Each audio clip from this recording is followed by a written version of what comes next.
প্রকল্প আমরা বন্ধ করছি না, আমরা পেপারলেস অফিসও করব, আমরা সমস্ত পোর্টালগুলোকে আপডেটও করব এবং সমস্ত বেনিফিশিয়ারি ডিবিটির মাধ্যমে, যেটা নরেন্দ্র মোদীজির নেতৃত্বে দেশের সরকার করেছে, ডাইরেক্ট বেনিফিট ট্রান্সফারের মাধ্যমে হবে এবং সবটাই স্বচ্ছতার সঙ্গে হবে। আপনার প্রশ্নের উত্তরে আমি পরিষ্কার বলে দিই, যে স্কিমটার কথা আপনি বলেছেন, আমি শুধু ওই স্কিমটা নয়, চালু থাকা কোনো সামাজিক কল্যাণকর কর্মসূচি বন্ধ এই সরকার করছে না, কিন্তু ট্রান্সপারেন্ট স্বচ্ছতার সঙ্গে সেগুলো হবে। কোনো মৃত ব্যক্তি তিনি কোনো সামাজিক প্রকল্পের সুযোগ পেতে পারেন না, আপনিও বলবেন না পাওয়া উচিত নয়। কোনো অভারতীয় তিনি ভারতের কোনো প্রদেশ বা জাতীয় সরকারের কোনো বেনিফিট তার পাওয়া উচিত নয়। অর্থাৎ আমার প্রশ্নে, আপনার প্রশ্নের মধ্যে আমার সব উত্তর আছে।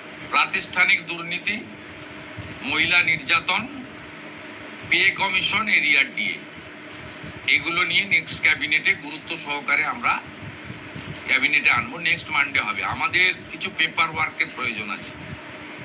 আমরা আগের মতো বাজেট হয়ে যাওয়ার পরে চন্দ্রিমা তুমি এটা বলে দাও, এভাবে সরকার চলতে পারে না।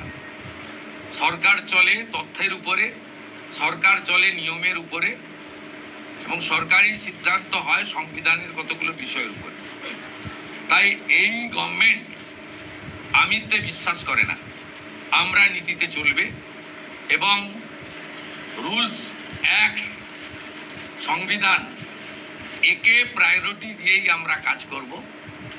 আমরা আশা করব এই সরকারের কোনো সিদ্ধান্ত নিয়ে, আপনারও তো বটেই, আমরা বেঁচে থাকা কিছু 2-4-5% যারা সমালোচক, সেই সমালোচকরাও কোনো সমালোচনা করতে পারবেন না, এইরকম সুযোগ এই সরকার দেবে না।